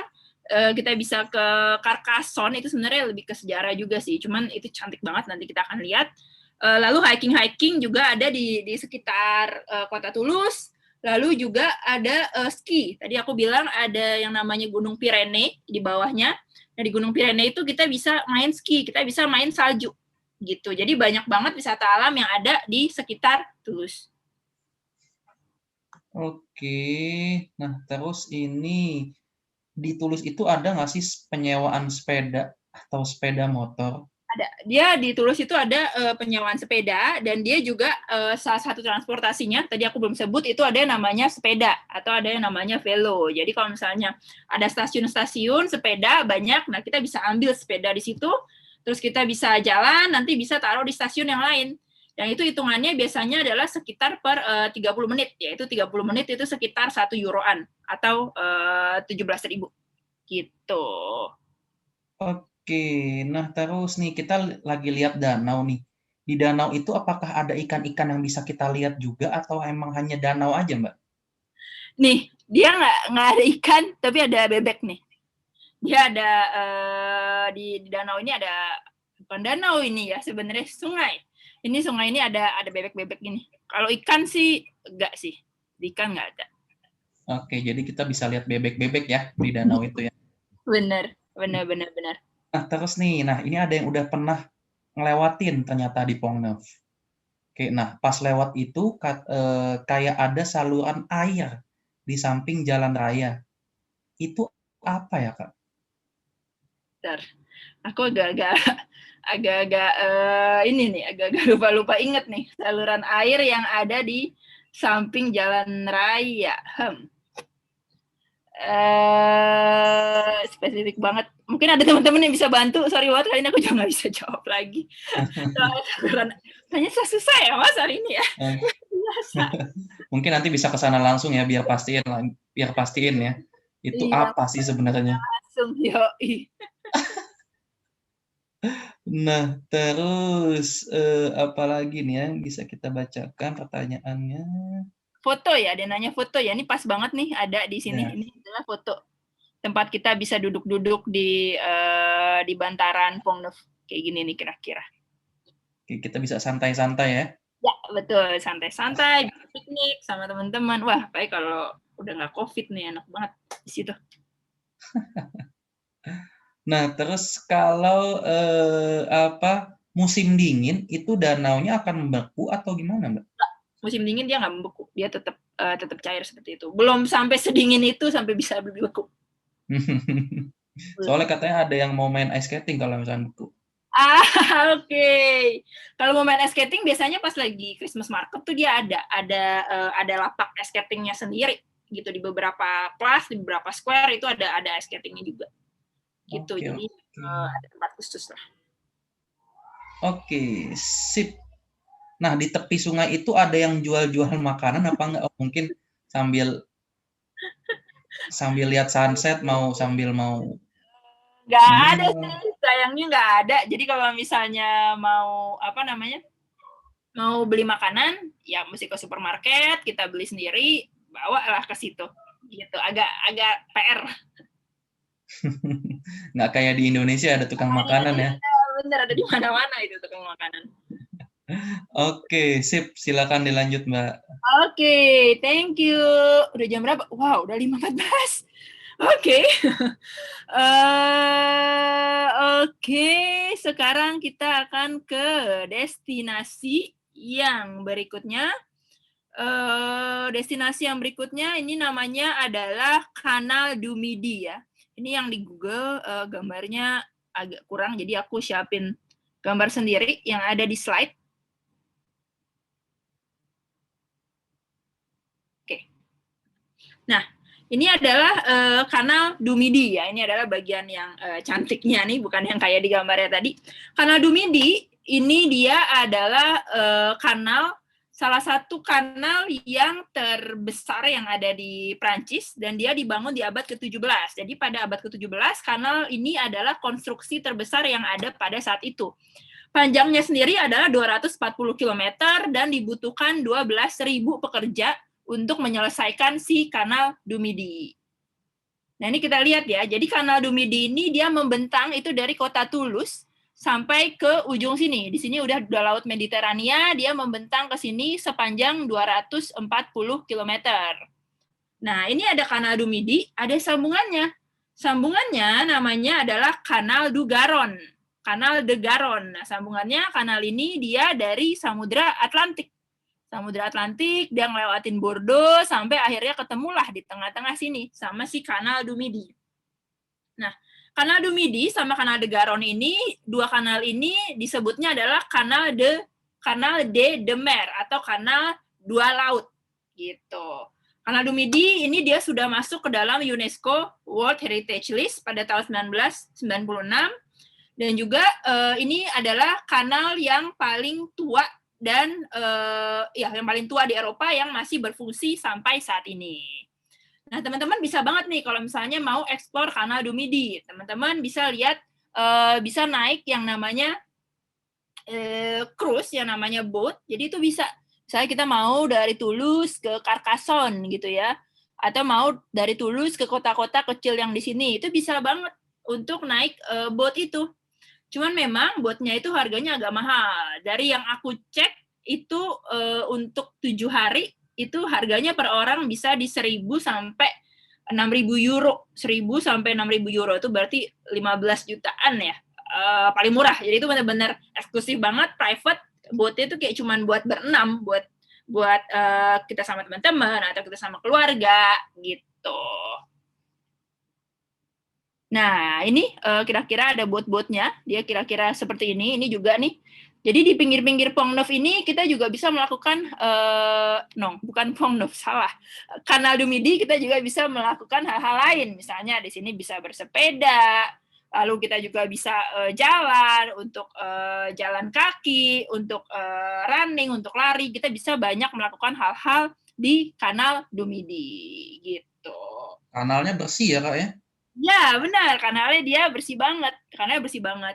Dan untuk untuk boat-boatnya dia beroperasi cuman pada saat summer, yaitu dari bulan Maret sampai November. Kalau misalnya winter, dia nggak beroperasi si boat-boatnya ini. Gitu. Oke, itu tadi sedikit aja tentang Kanal du Midi. Nanti kita juga akan ke Carcassonne, dan Kanal du Midi itu dia juga melewati yang namanya Carcassonne ini. Oke, ada lagi pertanyaan kayaknya ya. Oke, ada pertanyaan tapi itu tentang kuliner, Kak. Nanti kan akan dijelasin ya. Sip. Oke, kuliner spesial atau kuliner khas dari Toulouse atau daerah Occitane. Oke, nanti Udah akan nggak sabar nih. di akhir acara. Iya, udah nggak sabar. Oke, berikutnya aku akan nunjukin satu market yang paling gede yang ada di Toulouse, dan teman-teman harus banget ke sini. Namanya adalah Marché de Victor Hugo. Nah, ini adalah bentukannya si market ya. Jadi marketnya itu adalah market couvert atau market tertutup. Dia mulai dibangun itu di tahun 1800-an, lalu tadinya terbuka. Lalu di tahun 1890 dia menjadi tertutup seperti ini gitu. Nah, market ini dia buka setiap hari kecuali hari Senin, dan dia bukanya adalah jam 7 sampai jam 1.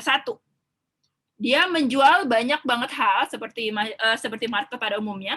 Dia terdapat 80 stall atau 80 stand yang ada di market ini. Nah, kita bisa lihat ya, di sini ada buah-buahan, ada sayur-sayuran, dan ini macam-macam banget gitu, lengkap banget. Orang-orang yang warga lokal Toulouse tuh biasanya ke sini nih.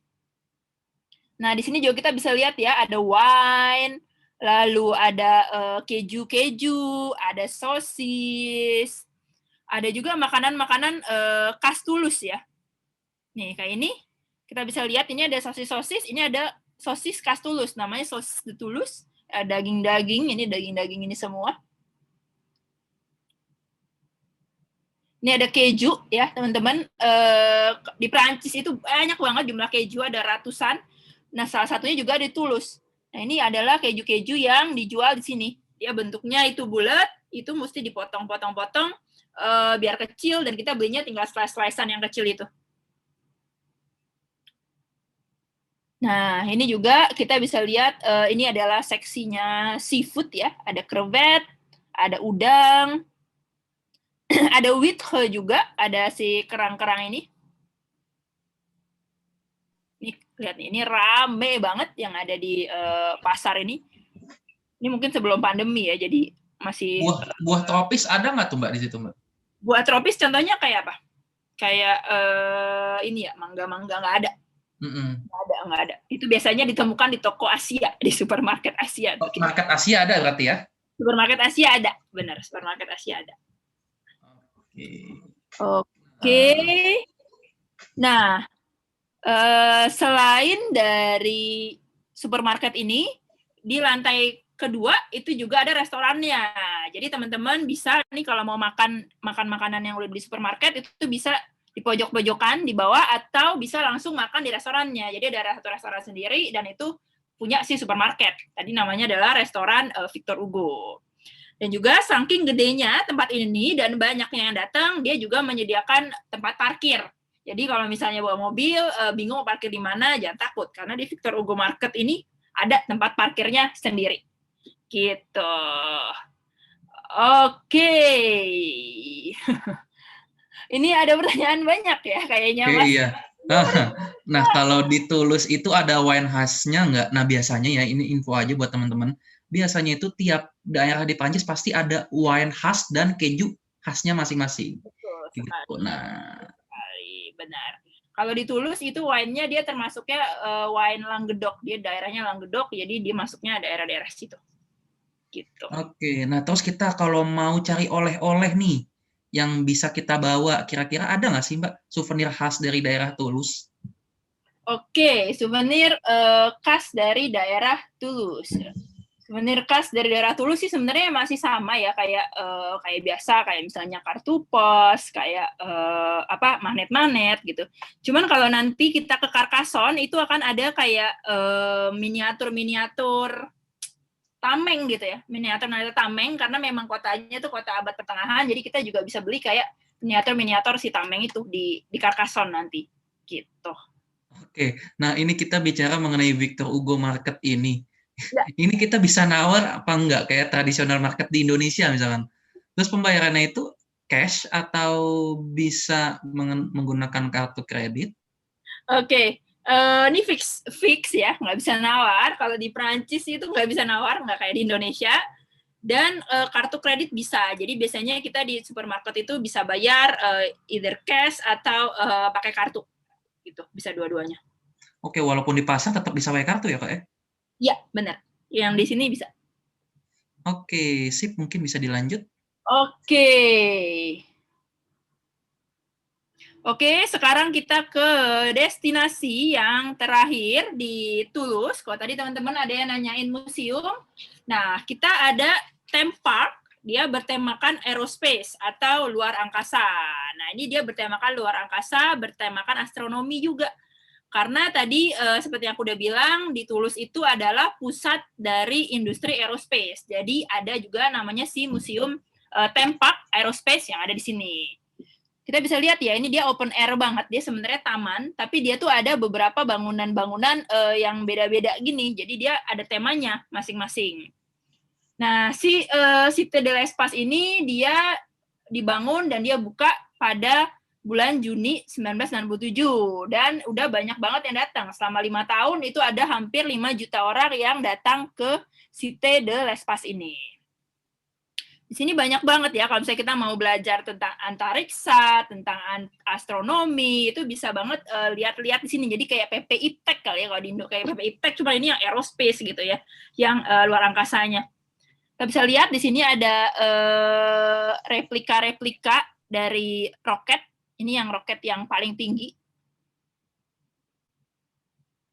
Nah, ini juga di dalam museum-museumnya kita bisa lihat ada ini ada si astronot-astronot ini. Nah, ini ada namanya Terre Arobase Dome. Nah, di sini kita bisa ngelihat di dalamnya itu kita bisa ngelihat sejarah dari pembentukan tata surya dan juga sejarah dari Big Bang gitu. Nah, ini juga ada ya simulasi dari peluncuran roket. Jadi kita juga ada satu ruang kendali. Kita bisa lihat gimana sih kalau misalnya mau ngeluncurin roket itu kayak gimana ruang kendalinya, kayak gimana sistemnya. Nah, itu kita bisa lihat di sini. Nah, ini juga.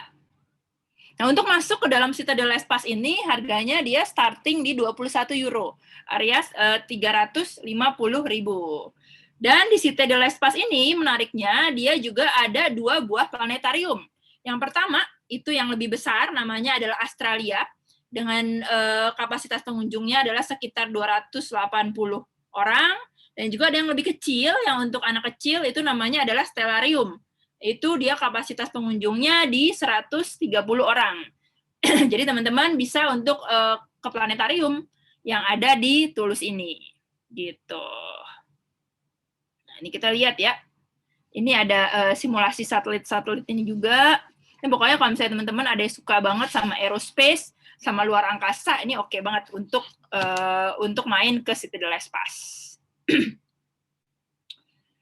Nah, kadang juga suka ada training-training nih. Jadi kadang suka ada training-training seperti pelatihan-pelatihan menjadi astronot, atau mungkin dia juga ada pertemuan atau training juga dengan peramal cuaca ya. Jadi gimana sih kalau misalnya kita mau lihat ramalan cuaca itu diproses gitu. Nah, ini kita bisa lihat ya. Ini juga adalah salah satu bagian dari pesawat luar angkasa. Ini unik banget karena di Prancis jarang banget yang seperti ini, dan ini kita bisa lihat di Toulouse ya, di pusatnya si aerospace itu sendiri.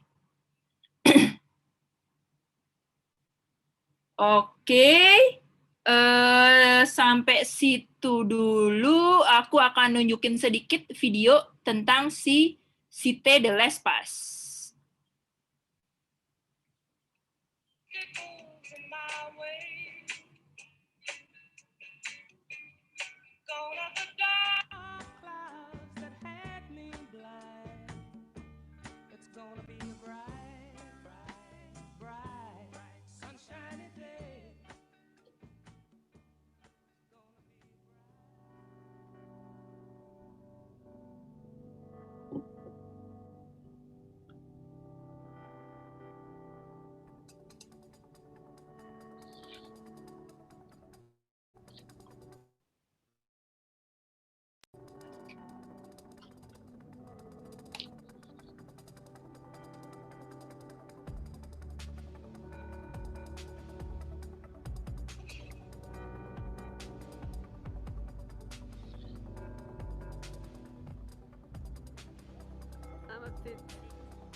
Nah, itu ngantrinya ya.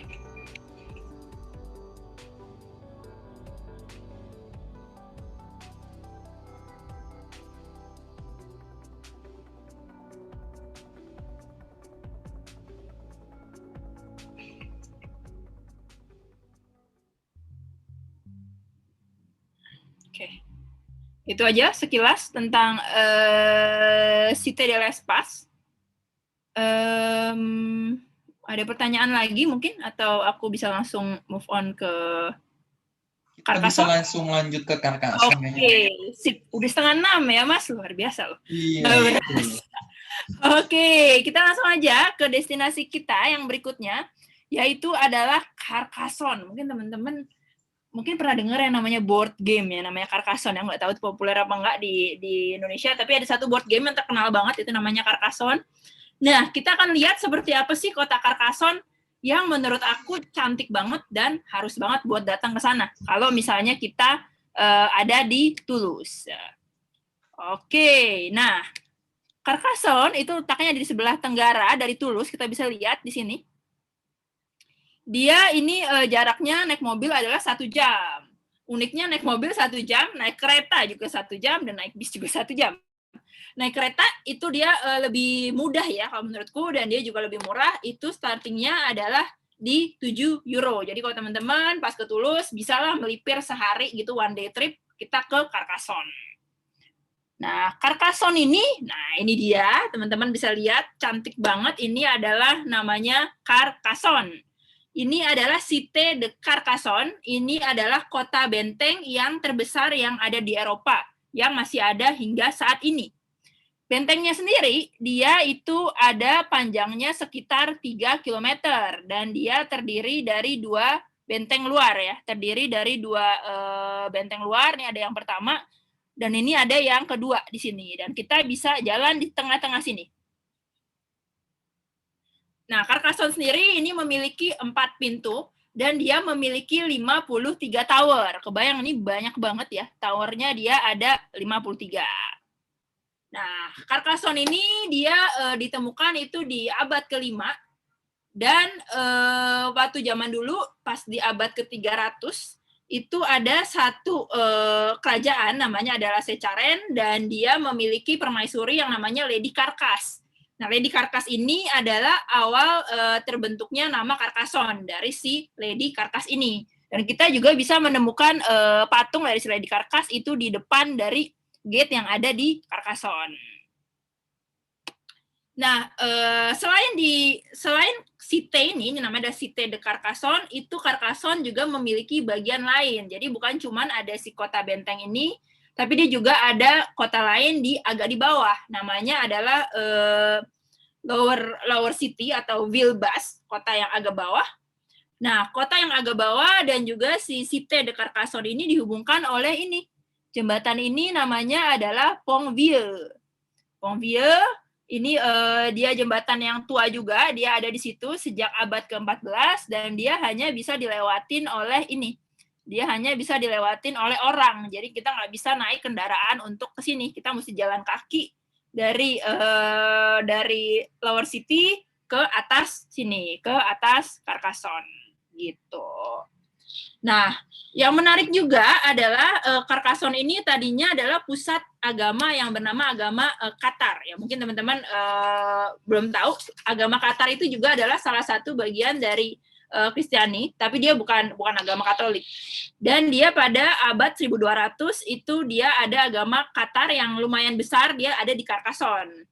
Nah, pada saat itu paus dari agama Katolik itu ingin menguasai Carcassonne karena dia nggak mau kan, dia pengen menguasai daerah Carcassonne, dia nggak mau kalah, dia mau ngambil, sampai akhirnya terjadi pertempuran dan Carcassonne ini dikepung sampai akhirnya dia berhasil direbut oleh Katolik. Jadi dia berhasil direbut oleh Katolik dan pada saat itu nama dari pemimpinnya adalah Simon de Montfort, di mana si Simon de Montfort itu jenazahnya dimakamkan di salah satu gereja di sini yang ada di dalam Carcassonne, di dalam Basilika Saint-Nazaire.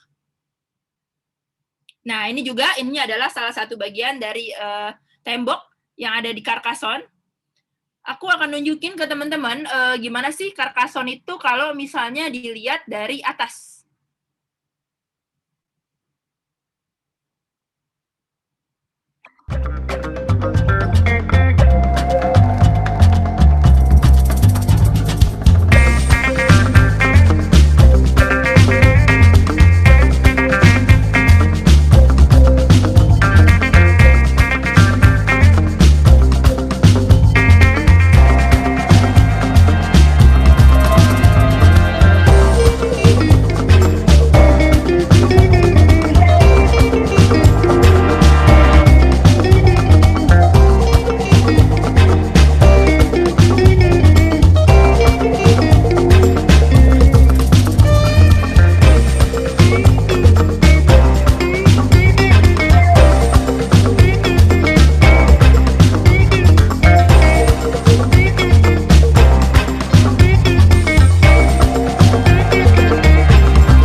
Oke.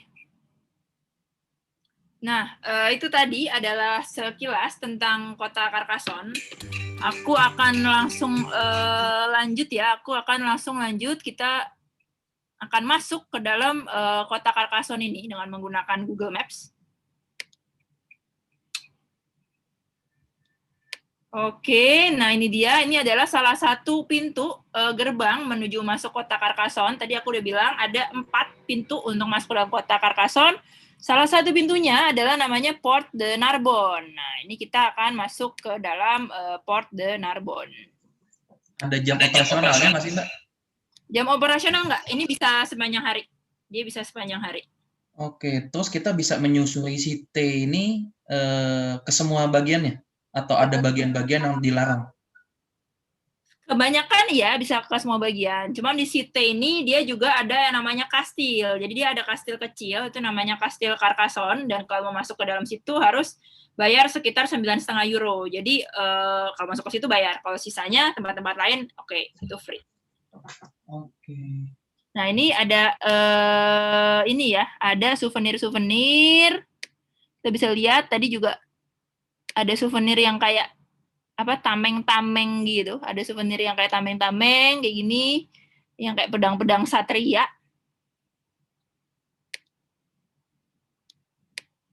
Nah, ini kalau misalnya kita nginep di dalam sini itu harganya lebih mahal ya daripada nginep di luar di luar Cité-nya itu nih tameng-tameng yang tadi aku bilangin. Untuk harganya sendiri, kalau misalnya di hotel di sini itu bisa sampai 100-an euro, 130 euro atau 2 juta semalamnya. Sementara kalau kita nginep di Lower City yang lebih murah itu dia cuman di 80-an euro atau 1.200.000 gitu. Jadi memang di sini kalau untuk mau menginap itu lebih mahal dibandingkan di luar. Nah, ini kita bisa lihat ya. Kalau mungkin teman-teman sempat ada yang ini adalah lambang dari region Occitane yang tadi kita lihat ada di depan dari Place du Capitole adalah lambang dari region Occitane. Nah, ini kayak gini nih bentuknya. Cross-cross yang seperti ini.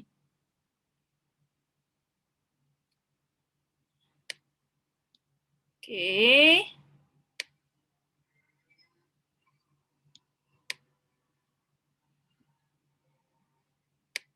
Mungkin sambil jawab pertanyaan kali ya, Mas Rey ya. Ada pertanyaan lagi ya? Iya, boleh. Iya, boleh. Nah, ini. Adakah latar belakang dibangunnya benteng Carcassonne? Okay. Apakah dahulu adalah pusat kota pertahanan signifikan bagi Prancis? Kayak contohnya itu Great Wall China. Dari yang aku baca sih dia nggak ada alasan khusus ya. Dia nggak ada alasan khusus apakah ini dia menjadi benteng pertahanan, iya, tapi bukan kayak pusat dari benteng pertahanan juga gitu. Jadi nggak ada alasan yang khusus gimana banget untuk dibuatnya si benteng ini.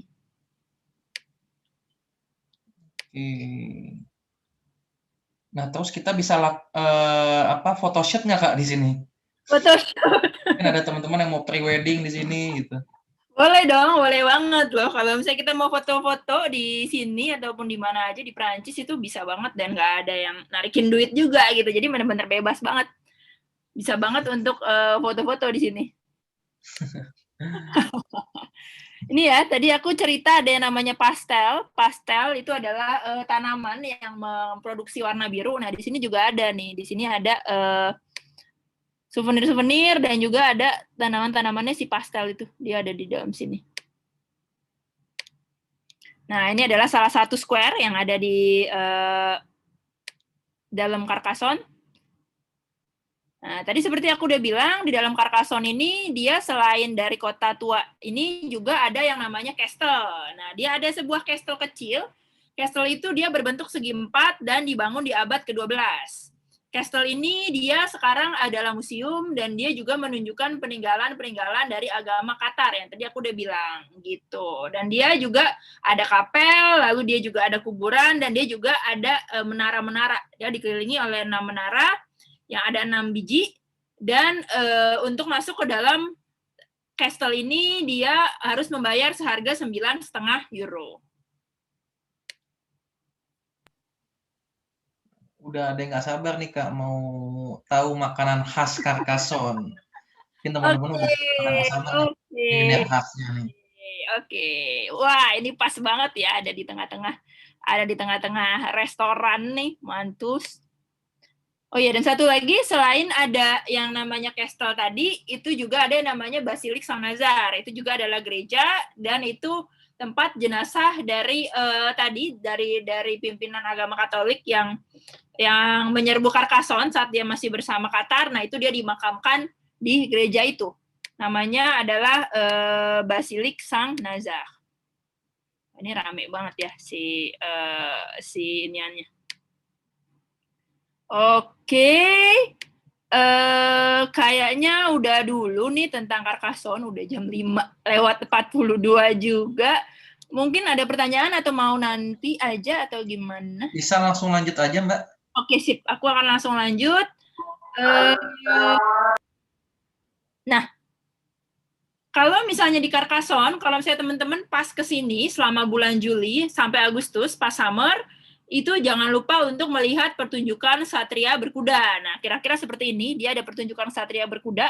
Dia bertarung dengan menggunakan senjata dan juga dengan menggunakan tameng. Untuk sesinya sendiri, ini ada sekitar 45 menit dari si pertunjukan kesatria ini. Jadi bayangin, rasanya benar-benar kayak di abad pertengahan banget ya. Ada kesatria dengan background-nya yang wah yang tadi ya, dengan kota benteng. Itu jangan dilewatkan banget yang namanya si pertunjukan satria berkuda. Nah, pertunjukan ini dia ada perharinya ada 3 sesi dan juga harganya itu adalah 11 euro. Oke, nah ini aku kasih bonus sedikit ya, kadang soalnya suka dia nanya gimana sih caranya ke Lourdes, ke Lourdes. Jadi buat teman-teman, Lourdes itu adalah salah satu tempat peziarahan umat Katolik yang paling besar yang ada di Prancis, dan dia letaknya dekat dari kota Toulouse. Nah, kita bisa naik kereta dari Lourdes ke Toulouse, dari Toulouse ke Lourdes atau dari Lourdes ke Toulouse itu selama 2 jam perjalanan dengan harga tiketnya adalah 30 euro. Nah, ini adalah gereja, ini adalah tempat pada saat itu dibilangnya Bunda Maria itu mendapatkan penampakan dari memberikan penampakan kepada Santa Bernadette itu di sini. Itu dia kenapa banyak sekali peziarah umat Katolik yang datang ke Lourdes ini gitu. Dan selain ada gereja, di sini juga ada tempat pemandian suci. Lalu di sini juga ada kastil, dan juga di sini juga ada rumah kelahiran dari si Santa Bernadette itu sendiri, yang tadi diberi penampakan oleh Bunda Maria. Oke, nah ini yang ditunggu-tunggu nih ya sama teman-teman, yang tadi udah nanyain makanan khas apa di Toulouse, makanan khas apa di Carcassonne. Nah ini dia, ini namanya adalah cassoulet. Ini namanya adalah cassoulet. Cassoulet ini adalah makanan khas daerah Occitan, daerah Toulouse dan sekitarnya. Ini terdiri dari white bean, ini adalah white bean, dan juga dalamnya itu ada daging babi, ada bebek, dan juga ada sosis. Dia itu dimasak secara stew dan dimasak secara perlahan selama 2 jam. Nah, cassoulet ini dia dapat disajikan dengan keju dan juga biasanya disajikan dengan wine. Untuk harganya sendiri, itu harganya di restoran sekitar 15 euro. Dan aku ada beberapa rekomendasi resto di Toulouse, yaitu namanya adalah La Braisière dan juga Chien Navarre. Nah, itu terletak di pusat kota Toulouse. Jadi kalau misalnya teman-teman mau makan makanan khas, bisa ke situ. Dan sorry banget, ini dia makanannya ada babinya ya, jadi nggak bisa buat teman-teman yang makan makanan halal gitu. Oke. Ini adalah seksi terakhir dari jalan-jalan kita. Nah, aku akan ngajarin teman-teman bahasa Prancis percakapan di toko. Jadi kalau misalnya teman-teman mau ke toko, mau belanja di Prancis, ini adalah beberapa bahasa Prancis yang bisa digunakan. Nah, mungkin nanti aku akan bacain cara penyebutannya dan teman-teman open mic lalu mencoba untuk mengikuti penyebutannya. Nah, yang pertama biasanya biasanya pelayannya akan nanya, "Bonjour, je peux vous aider?" Mungkin teman-teman bisa coba juga untuk open mic dan ngomong.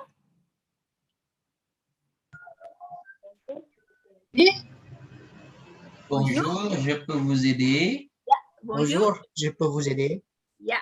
Itu artinya adalah apakah saya bisa bantu kamu? Ada yang bisa saya bantu. Jadi kalau dengar kayak gitu, itu artinya adalah itu. Misalnya kita nggak mau nih, kita nggak mau beli gitu, cuma lihat-lihat doang. Nah, jawabannya adalah non merci, je regarde. Non, merci, je regarde. Ya, je regarde.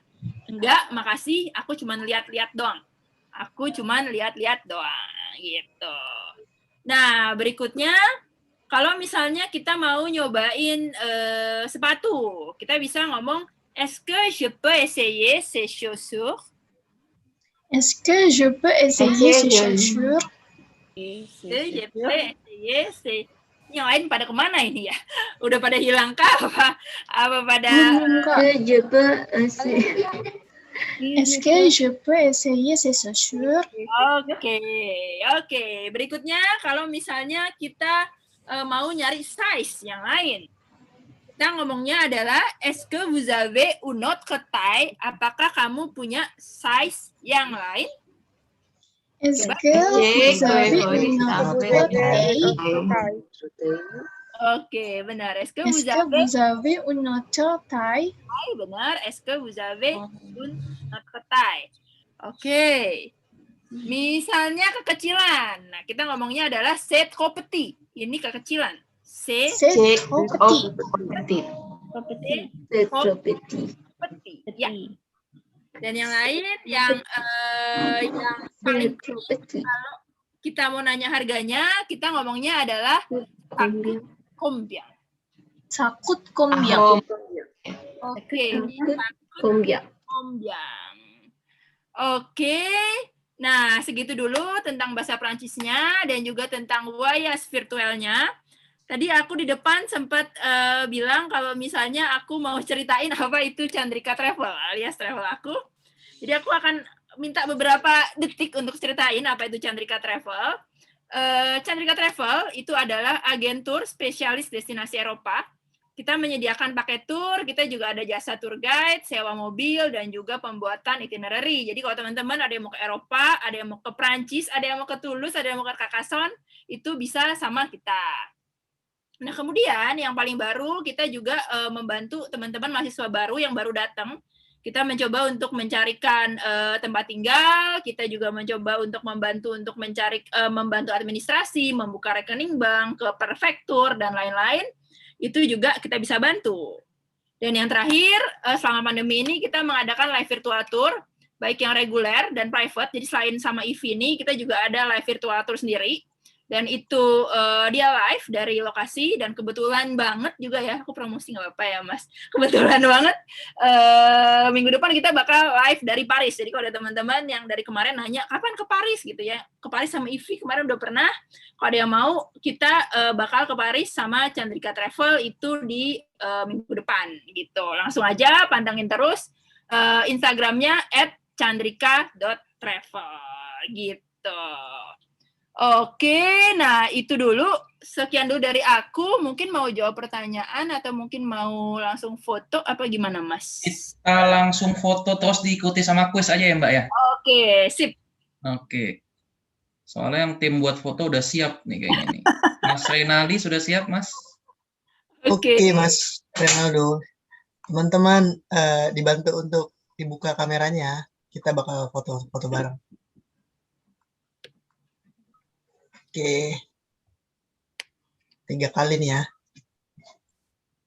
Oke, ditunggu dulu.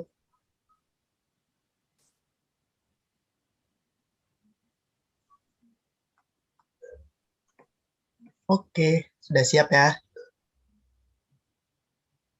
1, 2, 3. Oke.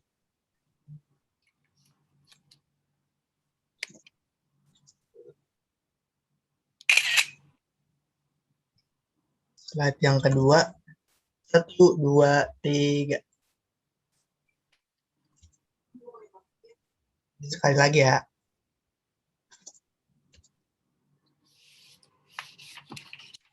1, 2, 3. Oke, merci. Oke. Sekarang saatnya kuis ya. Buat teman-teman yang ada menunggu Tuh. berhadiah merchandise dari Sompo. Sekarang saatnya. Akan ada 3 kuis, aku akan membacakan pertanyaan, dan setiap penjawab yang benar di kolom chat, penjawab pertama yang benar di kolom chat itu akan mendapatkan hadiah. Jadi teman-teman jangan open mic, langsung aja tulis jawabannya di kolom chat. Oke, yang pertama. Tadi aku udah bilang kalau misalnya di Toulouse itu terkenal dengan industri aerospace atau luar angkasa. Perusahaan apa? Gimana bisa tahu pertanyaannya sebelum aku ngomong, coba. Perusahaan apa yang headquarter-nya ada di Toulouse, perusahaan aerospace. Kok bisa sih? Aku belum sebut pertanyaannya udah disebut Airbus. Udah langsung kejawab duluan ya, Mbak ya. Luar biasa. Oke, selamat untuk Mbak Azalia Muhransyah yang bisa membaca pikiran saya. Kalau pertanyaannya adalah itu, selamat. Oke. Yang kedua, tadi kan aku bilang ada 3 hal yang ada di dalam gedung Capitol. Sebutkan 2 saja dari 3 hal itu yang ada di gedung Capitol.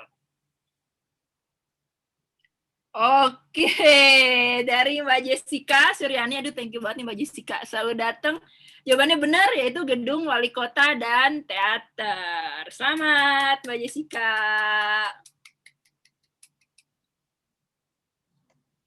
Oke, kemudian yang terakhir. Sebutkan jembatan yang menghubungkan Cité de Carcassonne dan juga Lower City-nya, dan juga kota di bawahnya.